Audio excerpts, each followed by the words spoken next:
Hey, Derek here at Castaway Studios, and finally we are having the Rodecaster Pro versus the Zoom Livetrak L-8 Shootout.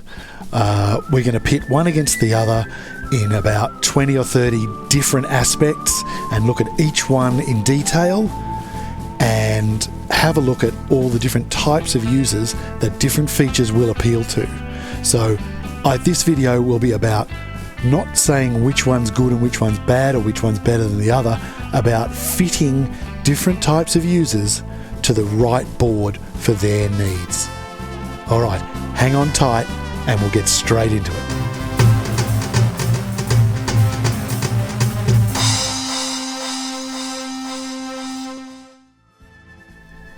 Well, here they are. I've got the Rodecaster Pro plugged in, but without all the cables set up and everything like that, because I'm currently using the Zoom Livetrak L-8 as my main studio board for the benefit of this trial period and to look at the difference, basically to make this video. So the L-8, as you can see, has a lot more buttons and a lot more things going on visibly. The Rodecaster Pro is a magnificent specimen of simplicity, and there are more complications inside in the software and the touchscreen, and we'll get to all of that one thing at a time.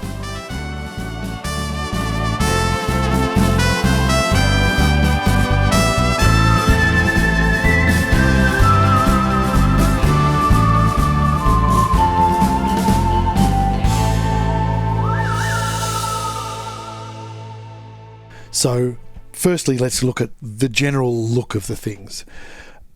Different people have different tastes, so it's a very tricky one.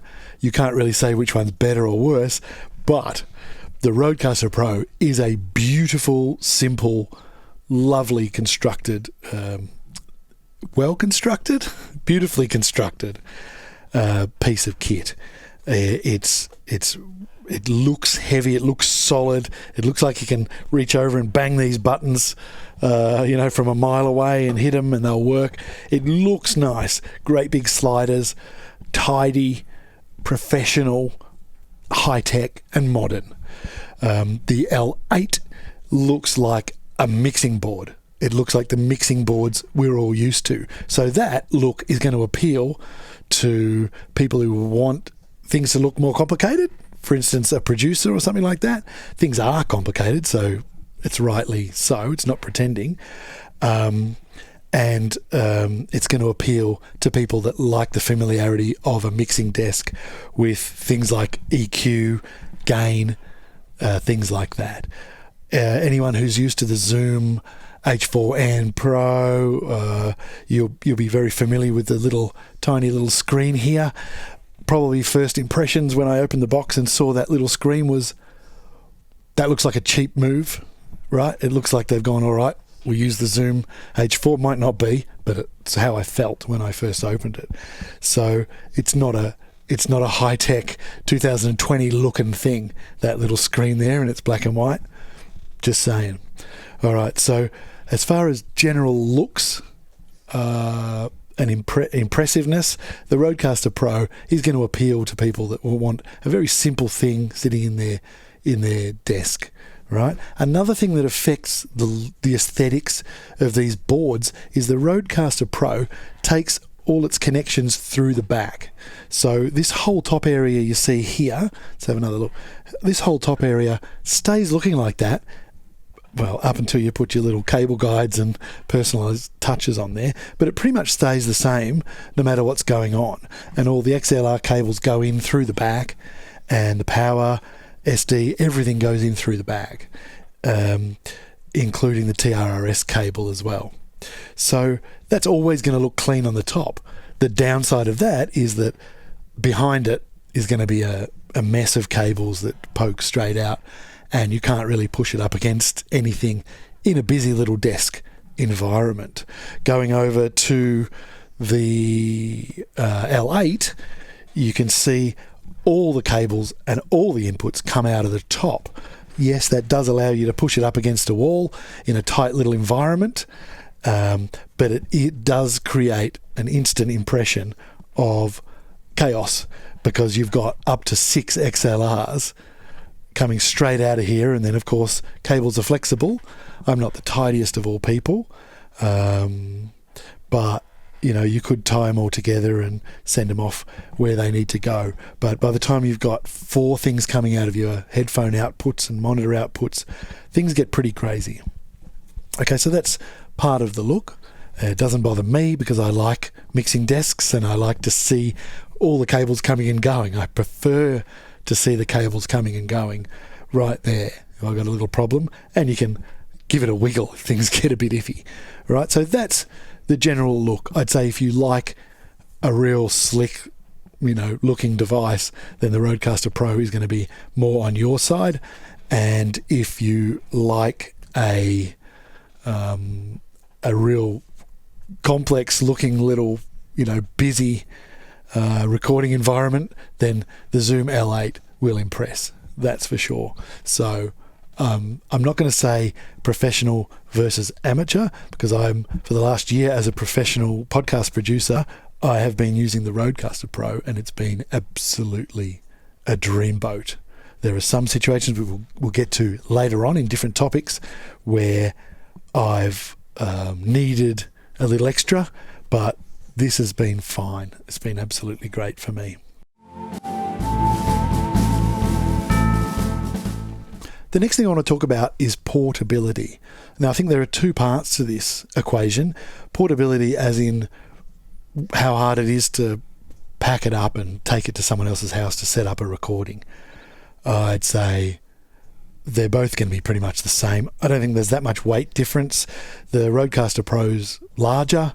All the little knobs and everything are obviously something you're going to be probably more careful of on the Zoom L8, because there's lots of them and they're smaller, and both of them you want to protect from dust and physical damage, so they both require being packed nicely and carried carefully. I don't think transport's a big deal either way. The main part of portability is the second part, which is going elsewhere to do your recording. So if we're talking about taking one into a forest and doing a recording, the Zoom L8 smashes the situation out of the water. The L8 underneath has a battery compartment with, I think it takes 4 AA batteries. And so long as they're well charged, then you're good to go. Another big advantage is you can run it through the USB cable that connects it to a computer. If you're not connecting it to a computer, you can run that into a power pack and run off that as an emergency if your batteries are flat or whatever. I've been using the Zoom portable recorders for long enough to always have batteries handy and plenty of them in case someone's left it on or done something to drain the batteries. So portability is definitely going to favour the L8. I know that Rode have made a kit that includes a device, a cable that connects to the power input of the Rodecaster Pro and turns it into a USB type power supply, which then you can plug into a portable power pack or just a little brick type thing, a reasonable powered little brick that you normally use for your iPhone or any other normal type USB device. So that's a handy thing, and they've obviously taken that into account to not let Zoom take the whole portable market, but you can move around with that. I guess the advantage is the batteries in the Zoom L8 are a good redundancy. So if your power supply is from a computer or a USB source, as mine is in the studio, and something happens and someone pulls the wrong cord out or trips over a cord or something terrible happens, it will continue recording because I've got always fresh batteries in there, sitting there waiting for that moment. So it's a good redundancy. The Rodecaster Pro, the power always and only comes through the power supply socket. So when you're putting the adapter thing in, you're choosing to take power from that other source, if it's a battery pack or something like that. And if that unplugs, then you're whatever happens, if this unplugs, your power's gone and your show's gone that you're recording on board. So I think portability, the Zoom L-8, it's probably going to take more business from the Zoom H6 type customers, because I know when I sit someone down who wants to do a podcast and they want to ask me about what equipment they need, I, based on some circumstance, I traditionally have said, I think you need a Zoom H6 portable recorder. There's 4 XLRs inputs. There's a decent coloured, thing. There's physical knobs for the gain. And, that's when people need to move from one place to other or get it out of a cupboard and use it like that and do portable interviews. So it's probably going to take a bit of market from that as well.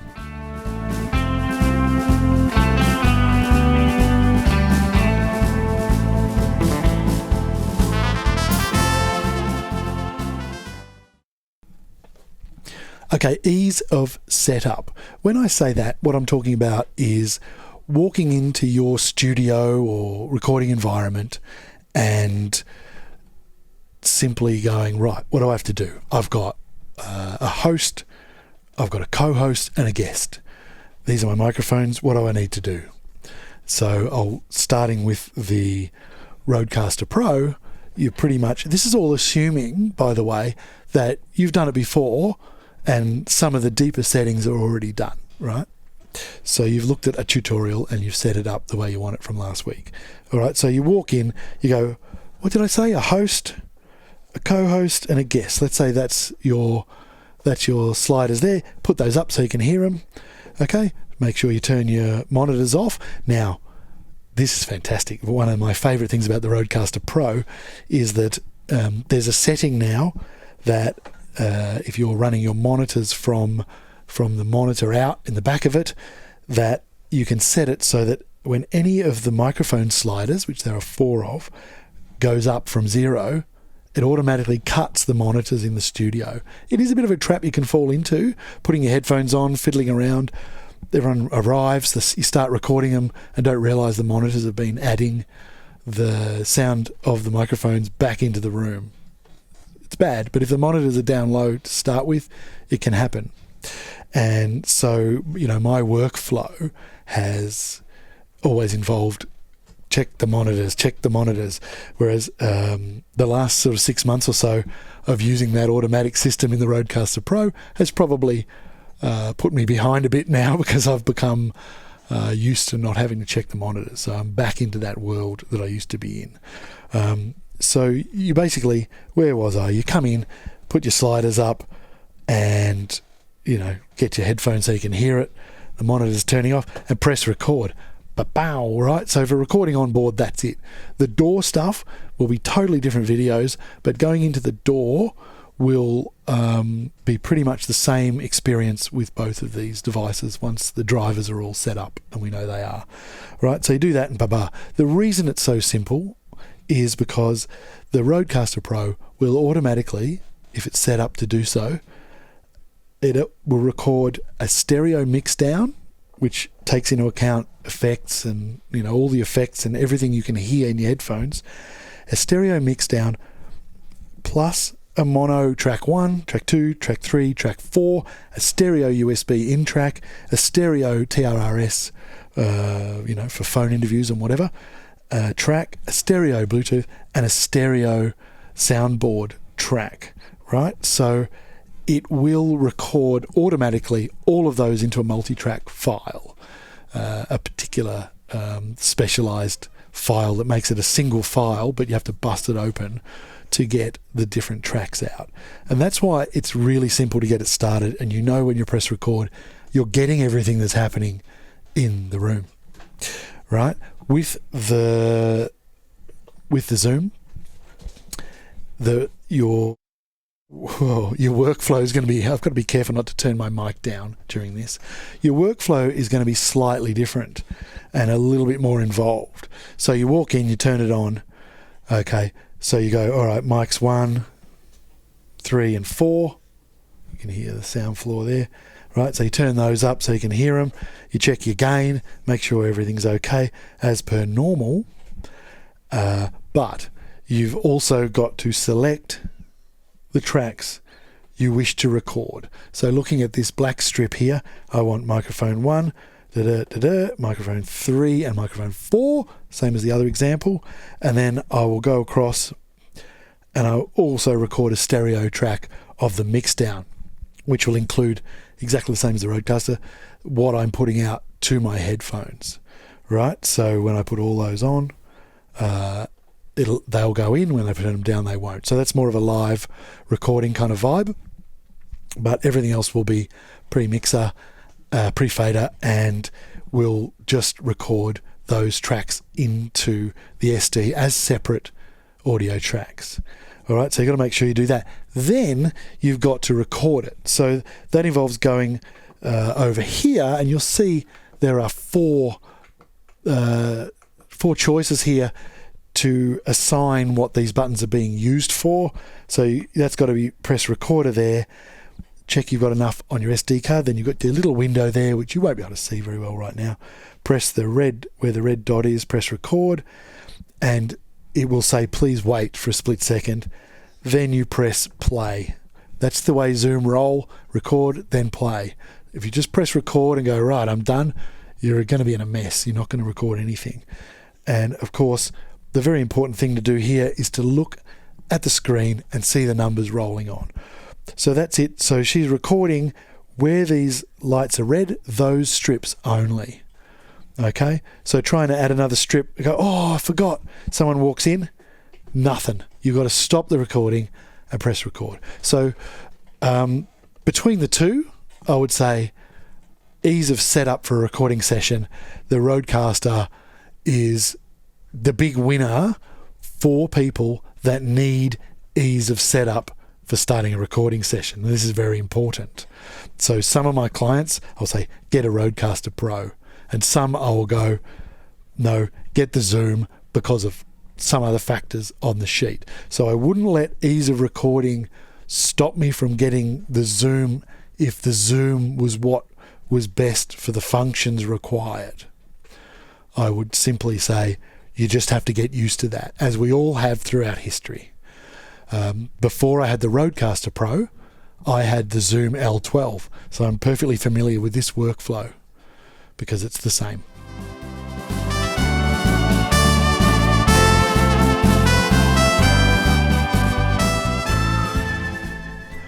Versatility. The Rodecaster Pro is designed to be a one-stop podcasting board. Okay, so it's made as 4 inputs for microphones, and they can't easily be used for other types of input. You have your Bluetooth and you have your TRRS input, and then your USB input, and that's that. It has lots of magnificent features, which we've got to talk about later, but that's that.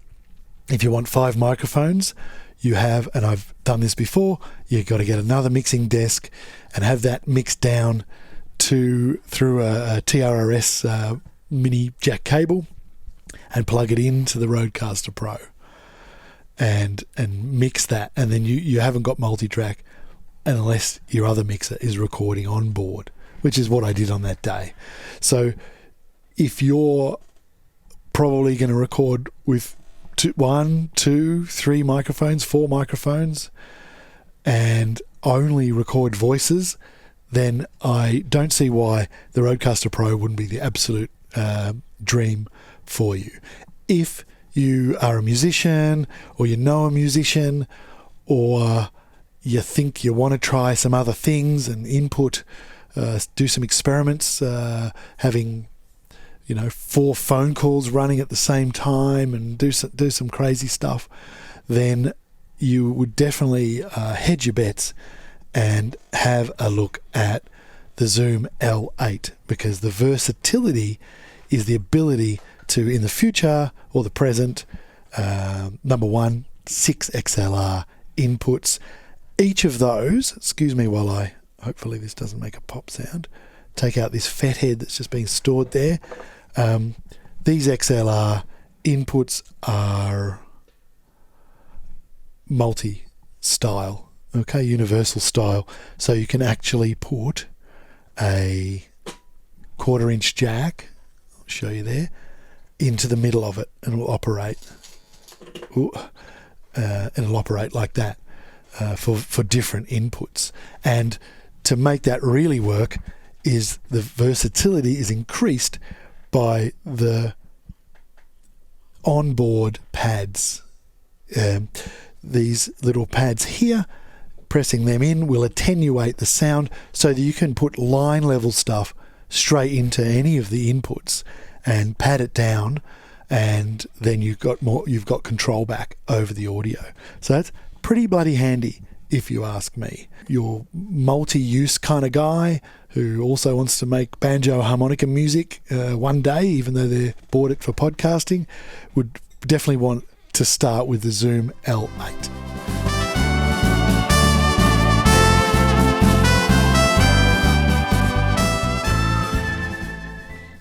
So while the number of tracks seems similar, it's worth looking at it this way.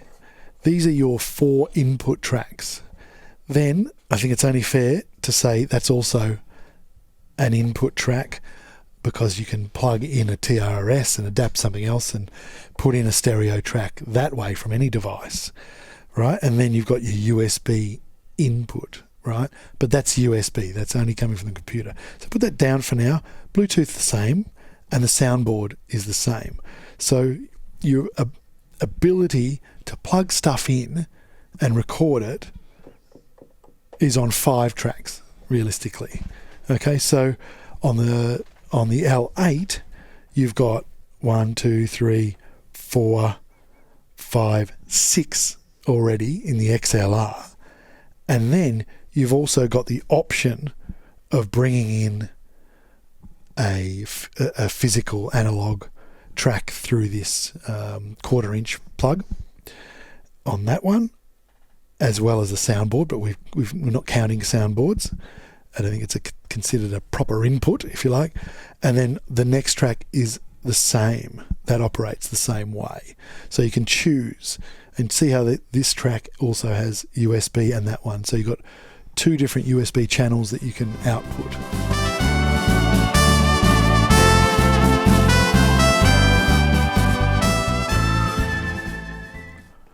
Preamp quality is a tricky one for me, because I'm always rolling with plenty of plugins and sound reduction plugins.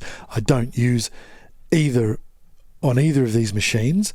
I don't ever use the noise gates, as they call it on this one, or the low cut filter button, as they call it on this one. I'd rather record everything there is to be recorded and deal with it afterwards, which is not a big problem in my DAW and with the plugins that I've got, the RX7s and all that sort of thing, right? So I'd rather hear what's happening rather than have the machine decide for me.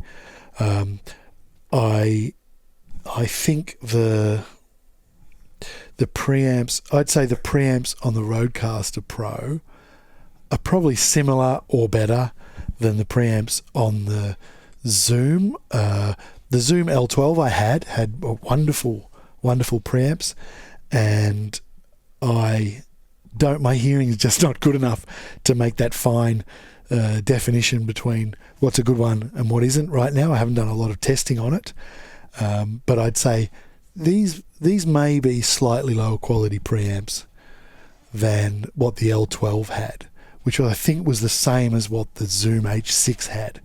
But don't hold me to that one. Let's look into it. Both of them are perfectly good for what we're using them for, which is recording music or podcasting or anything. Both of them are doing a great job. Longevity, we don't know yet. This is the Rodecaster Pro has been bulletproof. Nothing physically has gone wrong with it at all in a year.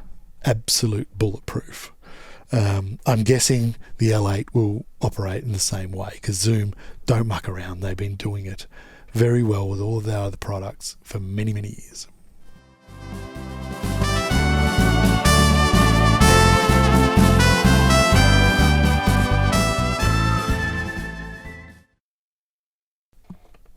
sliders, wow, this is a no-brainer. These are metal-looking, great big sliders with a lovely, consistent resistance. Not too much noise, physical noise, and they're so long you can really get some micro adjustments there. Put it this way, if I wanted to move that between one notch and another on the Rodecaster Pro, to do that on here, I have to pay a lot more attention, because that's like, say that's 1/10. 1/10 of that is that. Okay, so these ones are more your traditional little plastic ones. There's a very nice feel. There's a very nice feel of resistance in the L-8, and if I had to say, got to make that judgment right now. I think the resistance in the sliders on the L8 are nicer, but the size and the look and I do like to see the little, the little barrier where the slider prong it goes, like a little thing that stops flies getting in a fish and chip shop, if you like, to keep the dust out. Because at least if you do have a dust situation or someone drops some crumbs, they sit there and gives you a chance to blow them out. The Zoom L8 doesn't, I don't think you'll be able to look deep inside there, but it's just straight to the keeper. I can see through those slots, I can see straight down into the chassis of the thing. Yep. So I'd say absolute win for sliders for the Rodecaster Pro. No doubt about it. If that's important to you. Now, if you need to reach over and make an adjustment on the fly, you probably need to pay a bit more attention that you don't mess things up with all these, because they're very close together and they're very short sliders, so you could easily make a boo-boo. So it's just adjusting your behaviour and making sure you're careful with your slider movements. So if you like it to be simple and smooth and slick, once again, the Rodecaster Pro. If that's not a bother for you, then stick with the actual functionality reasons that you're choosing the machine.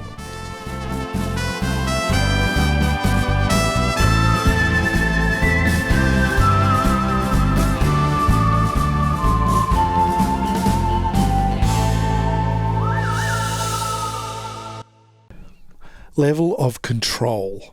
I've written down here because when I'm recording professionally, I want to control certain aspects of the recording on the fly. So whereas with the Rodecaster Pro, there's presets for the microphones and you can manually set it all up, but it's not really going to be possible to, in the middle of recording, to get into your settings in your touch screen and start going into your channel and start messing with the quality. And you probably can't even do it while it's recording. So once it's set up, that's it. Having said that, the preset microphones, they tend to be set so that they don't peak out or clip or anything like that. But I love, personally, to be on the Zoom L8. I love to be able to select a track and just tweak, even if it just makes me look like I'm being busy when someone's being billed for engineering. I didn't say that out loud. But I can just tweak the EQ.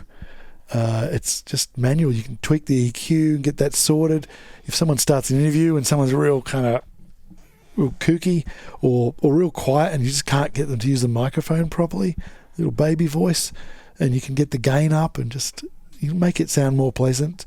If there's someone involved in the podcast listening on the headphones, fixing it in post isn't going to help them worrying about the volume differences. It's going to affect how loud they are as well.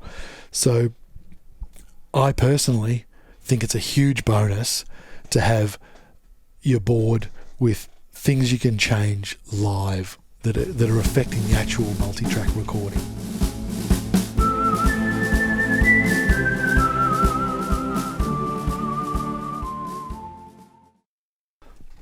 connectivity. So the Rodecaster Pro connects to the computer via USB-C. Makes sense, doesn't it? The Zoom L-8 connects to the computer using a micro USB cable. Fair enough, if that's your thing. I found it a little bit unusual that it would not be USB-C. There's probably a good reason for it. I just don't know what that is. I haven't looked into it. But one thing is, it does make it seem outdated. It does make it seem a little bit less thought out. So whatever the reasons, I like to hear what they are. Is it smaller? Is it a smaller thing on the board? Does it take higher power or higher temperatures? I don't know. But it uses a micro USB. And it's a bit like if I bought a product 3 or 4 years ago and it had the old mini USB, the big kind of squarey kind of one. I would hesitate. I'd go, oh, has that product been developed recently, or am I buying an old product? So whether or not that's going to come into people's thoughts, I don't know. But anyway, the micro USB into the Zoom L8 has a nice way of connecting. So it connects underneath and follows a little loop where it just clips in, so that a good yank on that cable won't unplug it. It will move the desk, it'll move the board, it won't unplug it, which I think is terrific. The Rodecaster Pro, the USB-C, just plugs into the back, so an accident can happen and then you lose your DAW recording, but it doesn't affect the recording on board. So that's where you're going to be relying directly on your backup SD card recording, if that's what you use. I'm a bit skeptical about the Zoom L8. The power and the USB are the same input. So I like the idea of having the choice, even though I love the fact that it has the batteries on board and all that sort of thing. I would have loved to have seen a USB connection for power only and a USB connection for data and power, so that you can run it off a wall plug or a battery pack and not drain the battery of your laptop if you're doing a recording session. Because I know my MacBook Pro, I don't know how long it would last. It's bad enough as it is, but how long it would last if it was also running my whole, my entire operation and my board. So it would have been nice to have another source of power. Greedy, yes, but in the end, I think the USB connectivity of the Rodecaster Pro, I prefer the USB-C because it feels modern. I prefer the way it's plugged in to the Zoom L8 because it can't be yanked out, and that's about it. That's the USB connectivity. In a software sense, the Rodecaster really let the team down in its driver development, i.e., I don't think there was any. The Rodecaster was born or released as a stereo mix down onto SD and a stereo into the computer, and then they released a firmware that allowed it to record into multi-track onto the DAW and not the SD card, which was better. It started getting more useful to me. The only real board I will use now is multi-track to SD and multi-track to DAW, and that's all anyone's going to make from now on. It'd be crazy any other way. But the Rodecaster Pro, I had a nightmare getting it connected with Adobe Audition on my PC. It was fine on the MacBook, but on the PC, and that's what I use here, it was diabolical. I had to install ASIO for all third-party thing, and then use that and use another software, and then of course I had to keep changing the inputs and outputs, and it wasn't worth it. And that was the reason I started using Reaper to record straight in to the computer instead of Adobe Audition. So I started using Reaper to record and then dropping the recorded files, the raw files, into Audition to do my editing. And then eventually I just started using only Reaper, and I love it. I haven't used Audition for a long, long time. I use all the other Adobe Suite stuff, but I use Reaper to record into, mainly because the Rodecaster Pro worked seamlessly with Reaper using the Wasapi drivers. So that was that problem solved, but not if you've just paid a whole bunch of money to use Adobe Audition, or if it's what you know and you don't want to change. All right, so that problem, as far as I know, still remains a bit of a thing. Zoom don't muck around. I told you before, I had the Zoom L12 before I had the Rodecaster, and I just plugged it in, and that was that. It's that simple. ASIO drivers ready to go. There was never a problem. Every time I could turn it off now, turn it on, turn everything off, turn everything on randomly, and everything would come back and just work right away. Bulletproof. So not a problem there. That's a big win for the Zoom, because that company has been doing that for a long, long time, and they've got it sorted. They're probably also big enough to have a department that can make some drivers that work. Whatever Rode's reason to not make drivers, I'm sure it will go away at some stage, because they are so proud of them. A proud Aussie. I'm so proud of this company about how they went about developing this machine and really just taking the whole market by the balls and saying, right, for podcasters, we're going to do this. Interesting strategy to go stereo to start. Made it probably a slow start, but that might be better for production and, back ordering and stuff like that. But either way, the connectivity is better on the Zoom. The reliability of the connectivity is better on the Zoom. It hasn't gone wrong. It's never gone wrong in my L12, and it hasn't gone wrong on this. You plug it in and away you go.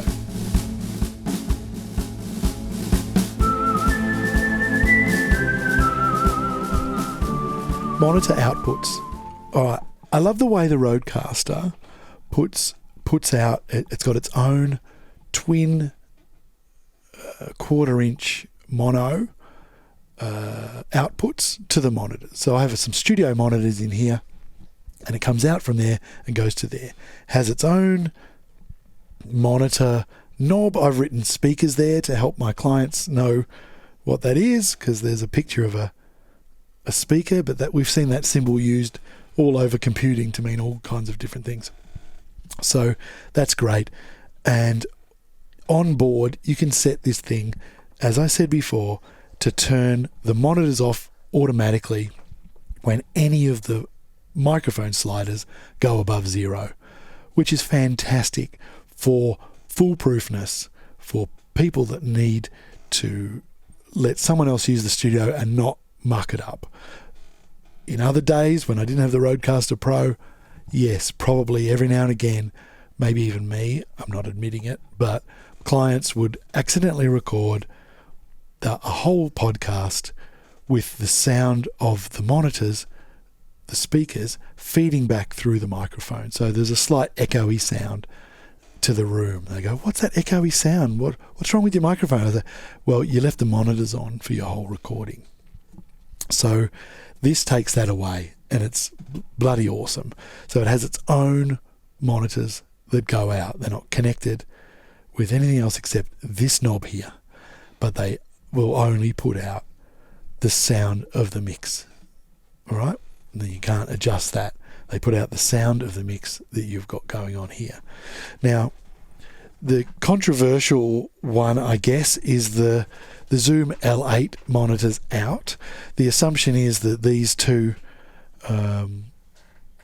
master outs are to go to the monitors. I definitely would not do that, because they are non-adjustable, non-programmable, if you like, and they are connected to another one of these headphone channels.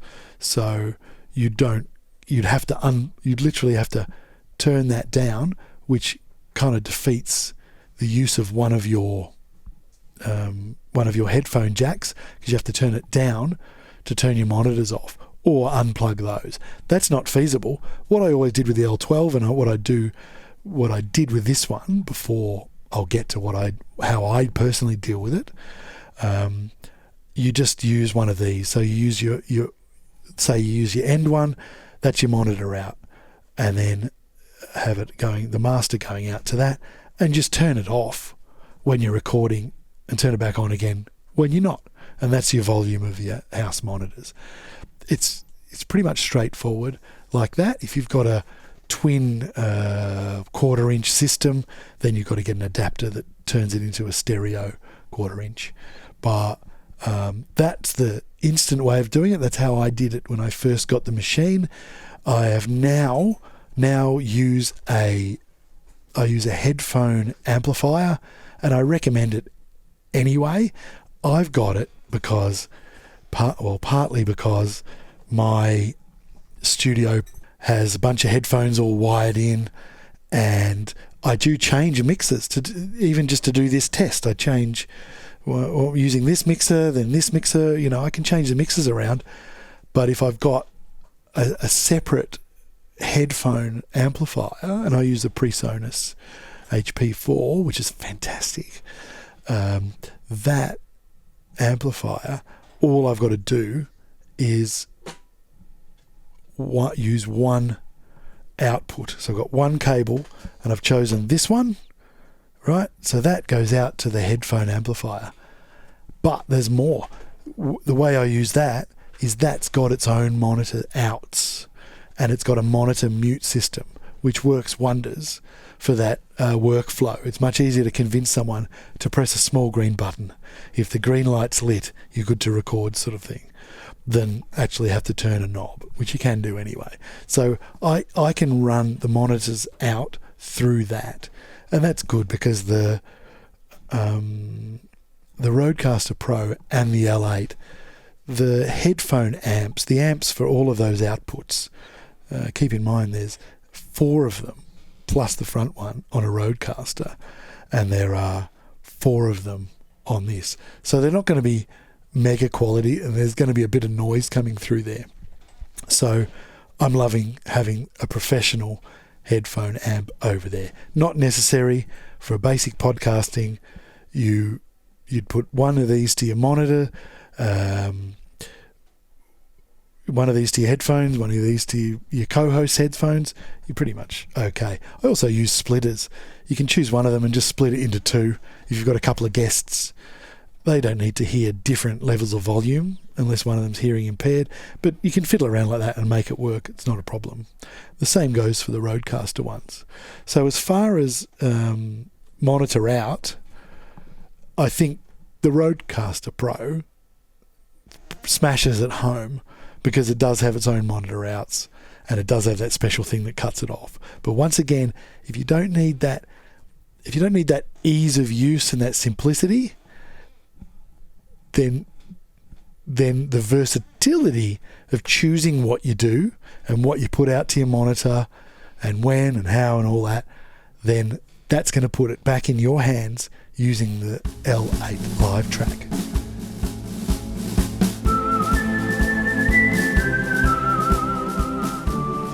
Master out. Okay, well, that's an easy one because the Rodecaster Pro doesn't have it and the L-8 does. If I'm doing a live recording, I can go into a venue and take the XLR looms from going into their mixing desk, put them into my L-8 mixing desk, and then get a couple of XLR cables and go out of my mixing desk and put them into 2 of the inputs to their mixing desk, and then they've still got control of preamps, foldback, and all that kind of thing. But the control over the separate inputs and the onboard recording stays with this. You can do that with the Rodecaster Pro. You can take it out, you can take the audio out of one of the headphone things, but I think it's a bit more professional to have a couple of XLRs, get a couple of stumpy XLRs. There's no converters or anything or anything in there, going straight out from here and into the desk of the venue. That's what I like about those guys.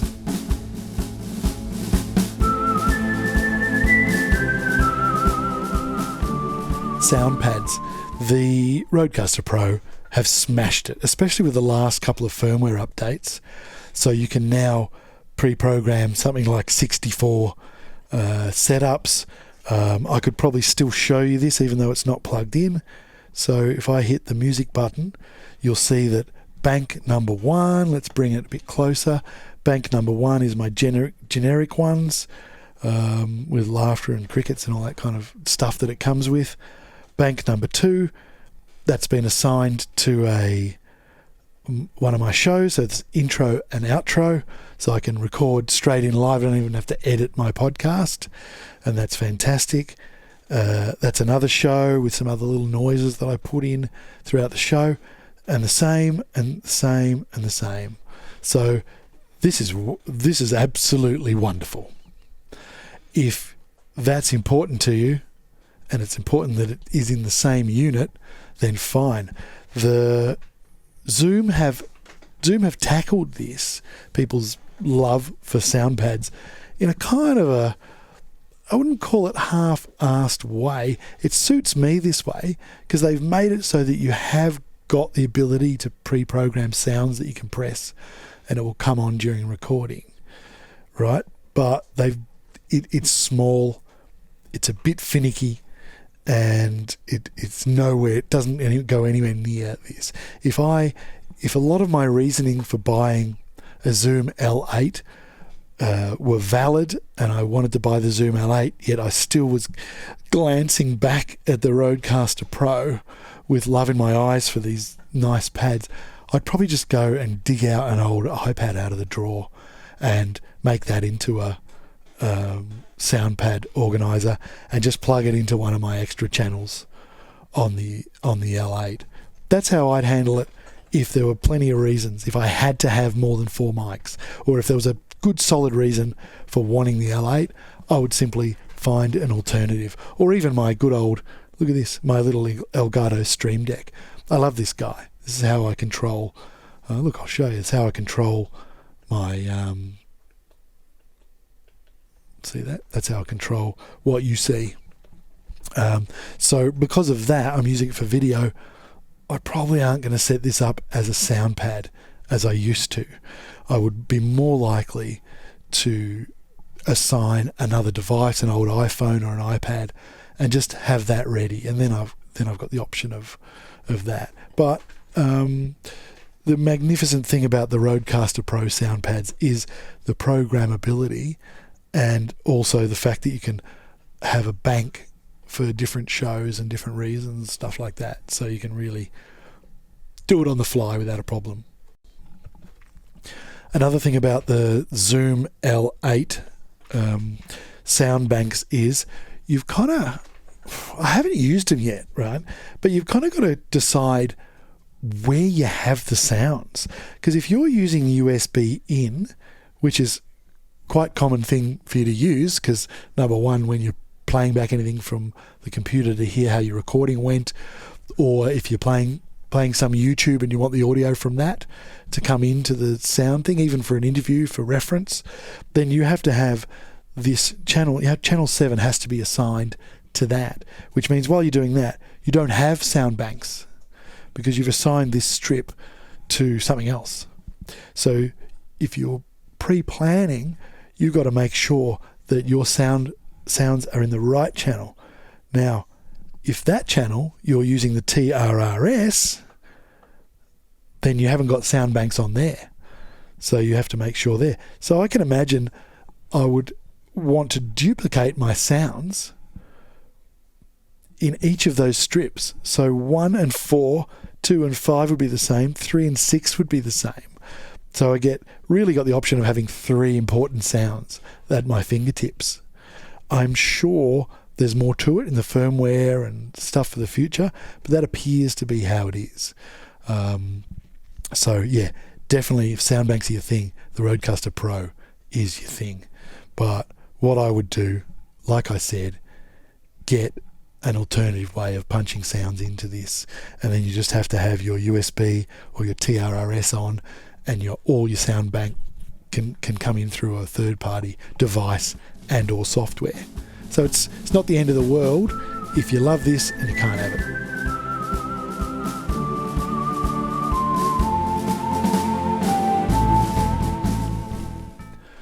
So effects.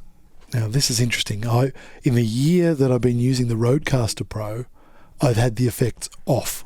I hate them, right? I don't need them. I edit afterwards. If I need to put an effect on, I put it on, and it's a non-damaging situation. It's a non-permanent thing, so you can test it out. If you run your effects through the Rodecaster Pro originally, then that's the way they'd be recorded. But with firmwares that have come out since it came out, you can actually choose to record into your multi-track to bypass the effects, right? So you can have the effects on just for the sake of your stereo recording, and what you hear, which I find slightly pointless. I don't really go for it that much. But if you're recording a show and you want it to be the big bottom and the Aphex crispy stuff, and you want it to all be just kind of sound a bit larger than life into a one-hit stereo recording, then they're great. But for now, I don't think there's enough control, especially with the sound limiter, the noise limiter, because it just will clip it right off if you go too quiet. So if I started talking like that, you'd find that suddenly we'd have silence and in between whispering. So it wasn't downward adjustable enough to use. If you could adjust it right down, then I just leave it on. If it just takes the very bottom off, so you don't have to hear hiss if you've got to turn your headphones up during a recording. The real effects are over on this side in the Zoom L-8, because this actually has effects on board. So you select your track, and whatever track's selected, all of this blue area is valid. And so if you go to effect, you can start messing around with, we may as well select the track we're on, and you can start there. You can start messing with that. So there are settings here and there, and I haven't really looked into it because I don't use effects. But if you're doing music or whatever, or if you're recording a live podcast and have a guest on singing, you really want to put a bit more room into it, a little bit more reverb, than keeping it cold and hard and dry like a podcast voice. So there's lots of fun to be had with the effects here, and if you're a muso, it's going to be a lot more fun. But if you're a real hardcore muso, you're probably going to ignore these and deal with them afterwards anyway. But live events, the option of having a bit of reverb or having a digital delay and having a bit of a play with the audio during a live event, it's a novelty and it's a bit more fun. All right, so that's the effects for now. If effects are important to you, then it has to be there, because this doesn't have any apart from one setting kind of voice enhancement effects.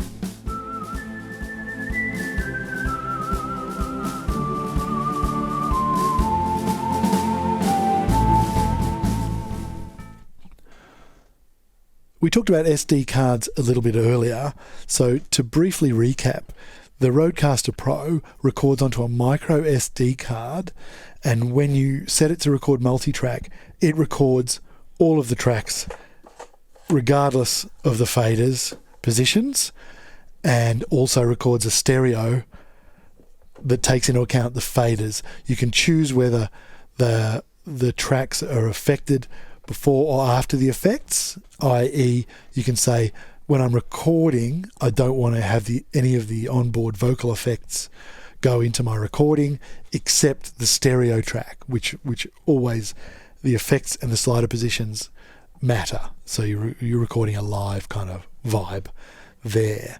The SD card records it into one, what do they call it? A multi-wave file, so you need a particular way of busting that apart using the software that comes with the Rodecaster Pro, the companion software. That will do it, and I think you can also bust it apart in a lot of the DAWs, including Audition and things like that. So you've got to bust it open. So it's nice to have one thing, but that it's ease of use once again. If that's not important to you, the Zoom L-8,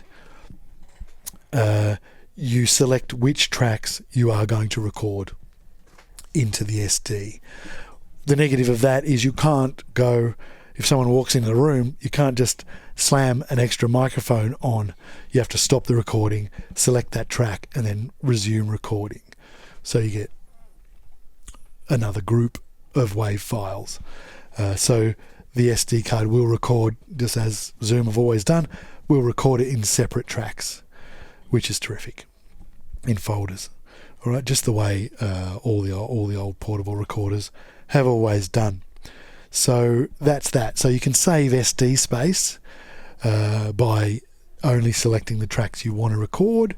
I quite often select a track that I might want to record in case I want to do, because I use my SD recordings for backup, for redundancy. I quite often don't ever use them or listen to them. In fact, never really. So I don't mind if I'm using up the SDs, in a week or 4 days or whatever, when they're nearly full and it tells me on the screen that it's nearly full. I take it out, swap it for another one, format it, and away I go again. And that one I either wipe or I save onto a gargantuan hard drive somewhere else. So it doesn't really matter either way.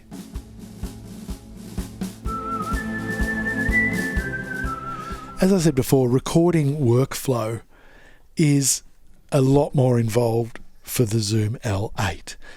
I have a studio and sometimes other people come in to use the studio, other producers. So for the last 12 months I've been using the Rodecaster Pro. The workflow's pretty straightforward, right? So notwithstanding the DAW workflow, which I'm not talking about today, the onboard recording workflow and getting it to making sure it's sending to the DAW is pretty straightforward. On this, you sit down, you turn it on, and you press the big green button, right? But with the L8, I actually wrote out detailed of things that must happen to record, and it really went for about 2 pages, just because I was trying to think deeply into the things that I take for granted. And one of them, from everything from selecting the tracks I want to record to checking the remaining on the SD card. You do that on the Rodecaster as well, right? Making sure the gain's right, that's an add-on. The slider position, I run through all the tracks selected to make sure I haven't got any bad panning. And sometimes, see that track there is panned fully to the right because I've been using it as a right track from my record player. Things like that. Just make sure previous users haven't left it slightly different, especially the equalization, which is more likely. All right, so there's a bit more workflow, including muting the monitors, which is, we know the Rodecaster does automatically if you've asked it to.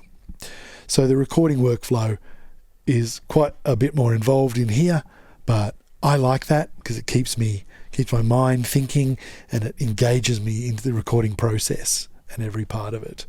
So if something goes wrong, I can sort of access what's going wrong and problem solve because I'm tuned in to the situation.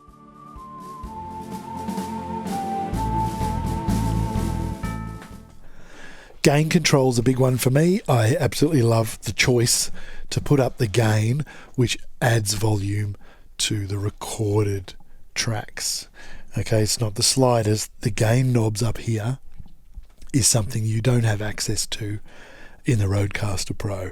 And to me, that makes it a bit more pro and a little bit more versatile, because if someone's got this teeny tiny little Minnie Mouse voice, I can sort of ramp up their gain and make everything a bit more comfortable for people listening on the headphones and for editing as well. So it is nice to have that. And you can also, if people start yodeling or screeching down the mics, you can get it down there and avoid the clip as well.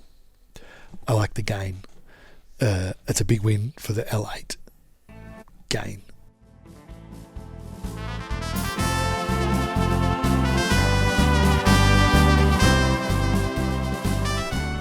The elephant in the room, mix minus. Okay, Rodecaster changed the world with its onboard mix minus. So you could plug a TRS cable in to the back of it, and it would automatically mix minus that track for phone calls, iPad, Skype, whatever you want, through the analog TRRS cable, which is a three-way, so microphone in, stereo out kind of vibe. Game changer. We will always love them for that. Zoom L-8 have added the exact same feature. The only negative of their one is you have to choose between using that and using the other line 8, or let's say it's dedicated, so you're used to that, but it halves your soundboard use and also your secondary USB in. But it is there, and you can have it dedicated to that on track 8 if you like. So that's what I call a dead equal. The Rodecaster Pro has a USB, a Bluetooth input. I did some testing and put my phone through the Bluetooth and recorded, and did it through the TRRS, and there was better quality on the TRRS. So that was the end of Bluetooth for me, and I don't use it. It's pretty handy to have, because then you've got 2 phone calls you can make at the same time on the Rodecaster Pro. There's no Bluetooth on the Zoom L8, and I don't know how many people are. It's a very exciting thing, and it's very attractive to a purchaser. Ooh, that makes it seem more modern, a bit like the USB-C, but to me, it's not really that big a deal at all. I just wouldn't rely in professional podcast recording. I wouldn't go relying on a Bluetooth connection when I'm this close to a bunch of cables and alternatives. So not a big deal, but if you love it, do it. If you love it, do it. If you want to Bluetooth your iPad to use Skype while your telephone's connected to the TRRS line, then you've got a double banger going at the same time without a problem. Mix minus is also on the USB. I am no expert on the complexities of USB comings and goings, but it is wonderful to have that, so you can have the same kind of thing, a Skype or a FaceTime interview, where whatever comes down through from the computer into the mixer does not get included. The send back sound through that channel does not include what's been sent this way. All right, so let's say I had a YouTube playing and I wanted everyone to hear that, right, and respond to it if they were on a Zoom call or a Skype call. Now, they wouldn't if Mix Minus via USB was on, because everything coming from the computer gets left out of what gets sent back to that particular device. All right, so that's good, and it is an option in the settings to turn it off or on. With the Zoom L8, I don't seem to have a problem with using it for Skype, and no one complains. I have been plugging it into with my kid, using for Fortnite and chatting in a Fortnite. So ideally, with the chatting, you only want the output of your microphone to go into the computer to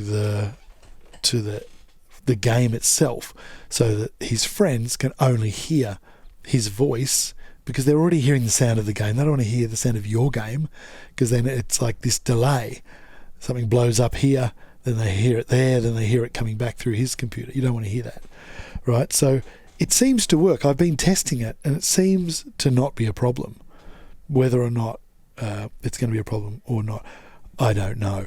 But because of the Zoom L8 and its grandfather, the Zoom L12, and the magnificent feature of programmable mixers out through these headphone out channels, you got the option to do up to 3 mix minuses here, plus the TRS one. So you can have 4 mix minuses going on at the same time. And the way that, just quickly, there's plenty of other videos on that one that I've done. So just quickly, instead of these outputting the master output, you can click it to mix A, B or C, and then go into Mixer and click the one you want to set up, and then you set the sliders and then get out of there, and those sliders will remain what goes out to here. So you can actually turn the USB off, turn the microphone on mix C, and send that into the computer, just like we used to do before the Rodecaster Pro, into the computer as the audio source for the chat in that game. And therefore the only thing that comes out of that, the only thing, is the microphone. If you want to add more things, that's fine. If you want to have 4 microphones, fine, 5, 6, doesn't really matter. So you do have the option of going back to square one. So once again, versatility's the win for the Zoom L-8, and the Rodecaster Pro is a bulletproof mix minus via USB, but doesn't have the versatility to add it and subtract it and pick and choose what you send out. You can't do an old-fashioned mix minus on this. That's why it's on board. All right, so versatility, once again, goes to the people. The Zoom L8 goes to the people that want that versatility and added features. The Rodecaster Pro is ready to go with guaranteed mix minus on those, in those 3 ways: Bluetooth, TRRS, and USB.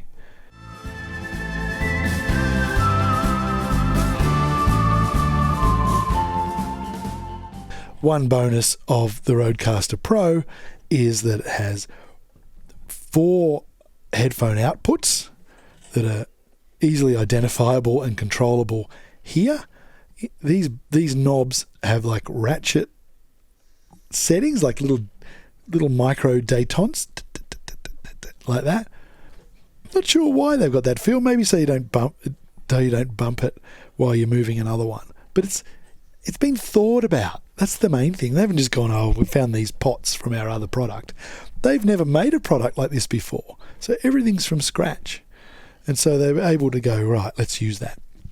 Anyway, so there's 4 out the back, plus a duplicated number 1 coming out the front, which is great. So your producer's in that, and then you go straight to all 4 people that are podcasting. And there's probably not more than 4 people podcasting because there's only 4 microphone inputs.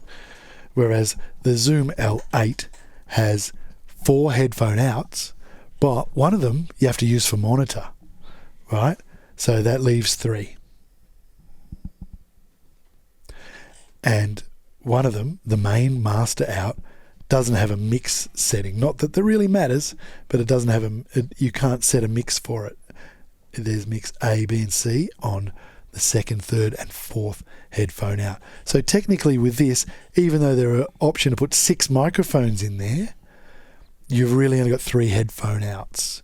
I can set up with splitters, as I was saying before, but I choose to take one of them, the Boss one, and take that straight to a headphone amplifier. You can get little cheap headphone amplifiers, which I've used, but this time I decided to use the PreSonus one because that also channels out to the monitors and has a monitor mute button, which is huge.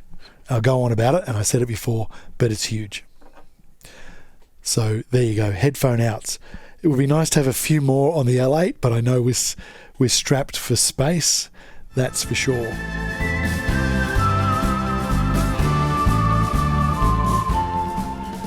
Okay, high Z and pads. The option of the Zoom L8 on the first, let's have a little look, on the first 2 XLR tracks, the button here says high Z. Now you press that down and you can throw a guitar or mandolin or whatever, but you can throw a guitar type thing or an instrument straight into that input. And as we know, these XLR inputs also are multi-use, and they'll take a 1/4 inch, so you can a 1/4 inch input. So you can put a guitar chord straight in there, put the high Z on, and you're away. You're recording straight into there. No hanging microphones in front of amps and all that if you're trying to get someone playing guitar on your podcast. Bam. So those first 2 tracks, and there's 2 of them, which is great, are for high Z. A real nice little feature, and make it a bit of a win if you're a muso or you're thinking about becoming one. It pushes the L-8 to the front. The rest, 1, 2, 3, 4. The next 4 tracks have these buttons, often called pads, right? And they are basically attenuators. So if you have a line level, something coming straight out of another device at line level, you can jam them into any one of those 4 tracks, put the pad on, and that will bring it right back to a level that is acceptable by the board, as if it's a microphone. And you can record that in there and have full control over the volume with the slider and the gain.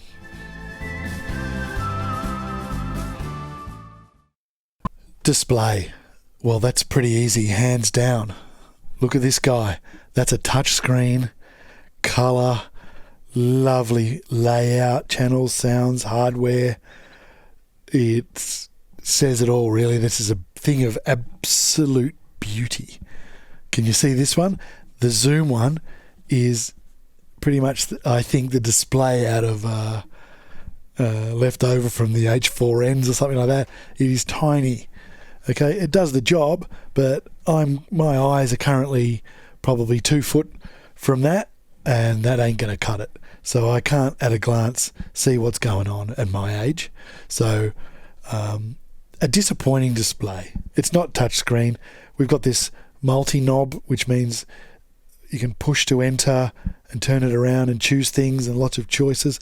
A little bit complex working your way around. You get used to it in minutes. Once again, if the features of the L8 are what you need, don't be put off by the extra workflow and the working it out. You will get it, and you will get it quite quickly. But if you're not needing all of that extra stuff, then the simplicity is the king. That's for sure. It's not about who's smart and who's not smart. It's the smart thing to do is get something that will perform all of your needs in the simplest, best possible way.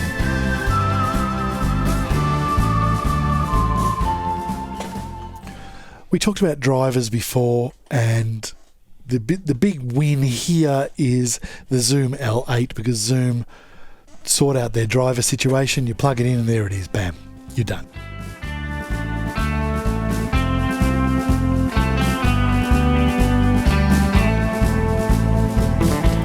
Thanks for sticking with us. This has been a marathon so far, and there's a bit left to go. So stick around for the grand finale. I plan on doing subscribe and hit the bell, because I plan on doing a series of live recordings based on the same topic, so that we can get feedback and answer questions live, because there'll be lots of stuff here that I've missed, you've missed, and everybody's missed. So like I've been saying for weeks and weeks, I don't think there's a one is better than the other with these 2 babies. I think that each of them will best suit different types of users all the way along. There's no doubt about it. There's no doubt about the Rodecaster Pro is one of the most magnificent things to appear on the horizon for podcasting ever. And there's no doubt that Zoom have taken that market and that need and made it in the structure of a versatile, real mixing board, which is going to be fantastic for a lot of people that need things that are outside the realm of the Rodecaster Pro. So this is going to be magnificent. And look, just briefly, I'm going to run through my made up list of different types of users for these boards, and I'm just going to say which way I think they would be best leaning as far as what one they get if they haven't got one and they plan on getting one. I can see a lot of tribalism already coming out in people that have already bought something. People like to back what they've put their money into to the death, and fair enough. The Rodecaster people, hand on heart, they love their machine, and I love my machine. I love both of these machines. It's like having kids. I got 2 of them and I love them equally. There's double the love. All right, so listen to this. All right.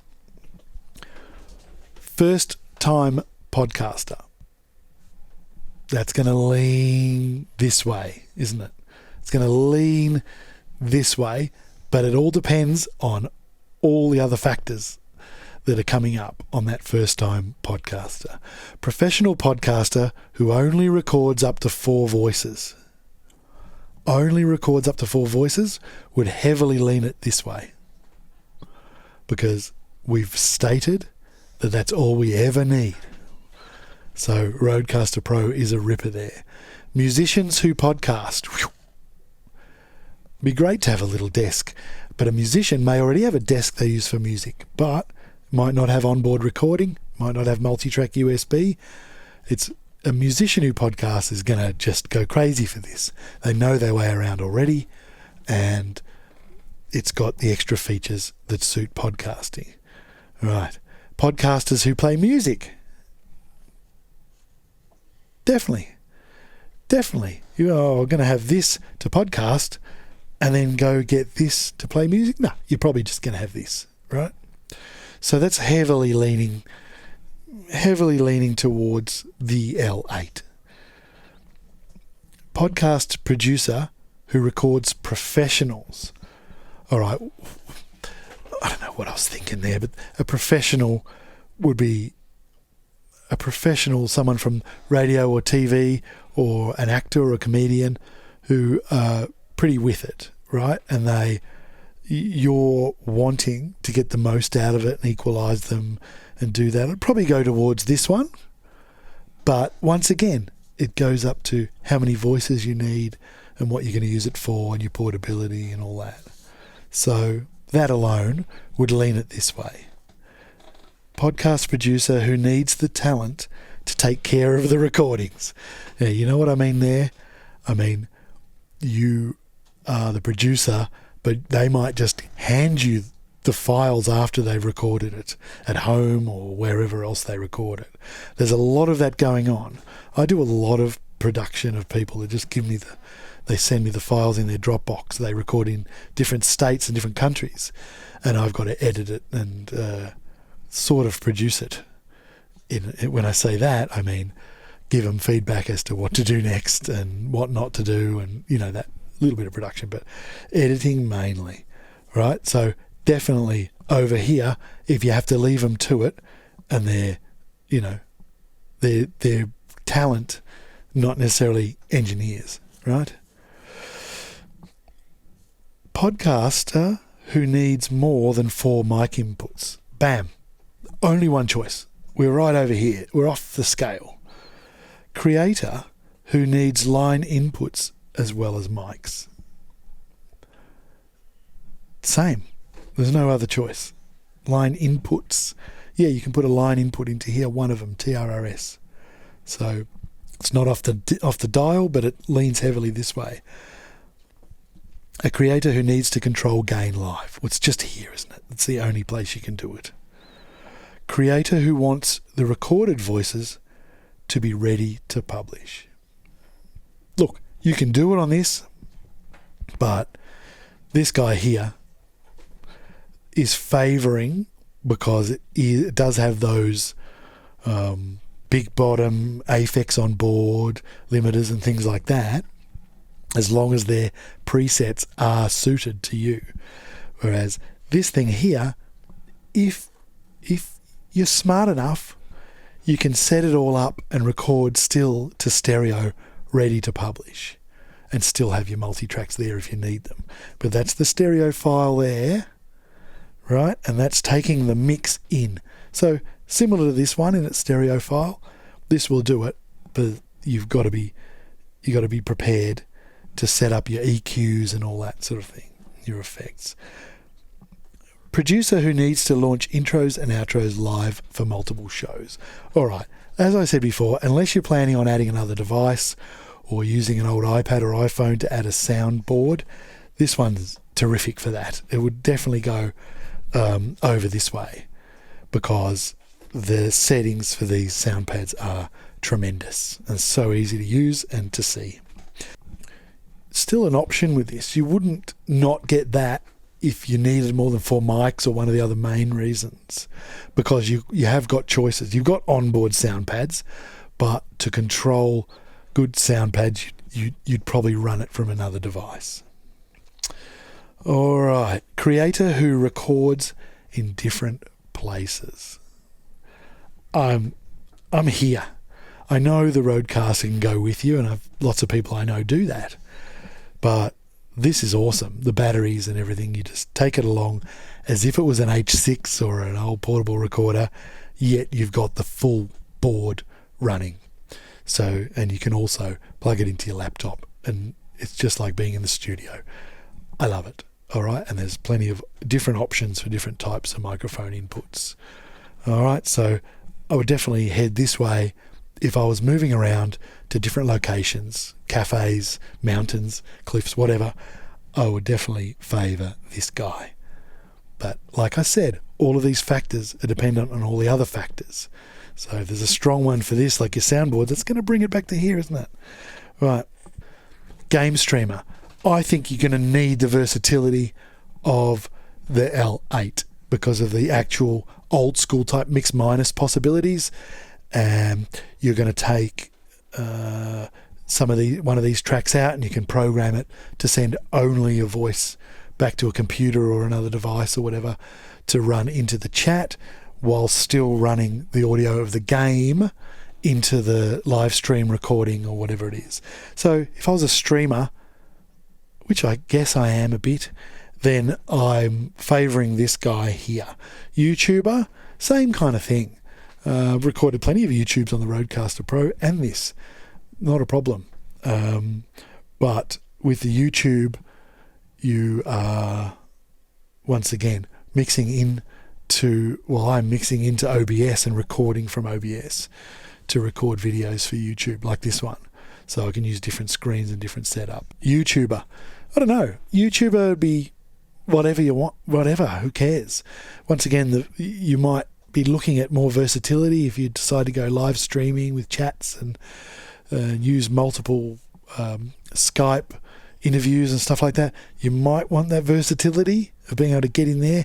You're probably going to get pretty tech heavy at some stage. So I might weigh towards the L8 a little bit on that, because it's not always going to be just about recording podcasts. Live production in venue. I think you've got to go with the L8 for that type of person. The main outs is kind of cool, and it feels pro and it looks pro, and it is an actual mixer, so you can actually, and also you can throw in effects out to vocalists. And if someone does a live podcast and they go, oh, by the way, I'm bringing in 3 guitar players, you're going to freak the hell out, aren't you? But you can make that happen if you've already got the L8 rolling. So I definitely use that. I use my L12 for that type of thing. It doesn't have the batteries on board, but I don't need it because I'm in a venue and it's big and there's bigger sliders and it's easy to get your head around in the dark. But definitely the L8 will do the same job as the L12 with less tracks and smaller sliders. And it does the L12 also, out of interest, has compression knobs, compression pots, as well as gain pots on each strip. So for a live thing, can be nice. Drop a bit of compression on to avoid uncomfortable clipping. To me, that kind of sums up the different types of users that come to my mind. Keep in mind, if a lot of those favoured the L8, a lot more people will fit into the categories that don't. Like there's a lot of first-time podcasters or people that are interested in podcasting only, and they will definitely favour the Rodecaster Pro. Brand loyalty is nice. I'm very loyal to Rode. I absolutely love them. They're Australian. I love the backstory. Look it up. And all of my microphones are Rode microphones. Well, I hope that gave you some food for thought, and thought being the key. Have a good think about it before you jump out, or if someone's advising you who only podcasts, going, you'd be crazy, the Rode's way better, and someone else is advising you who's an audio engineer and you're not in any way, and they're going, no, you got to get the one with the effects.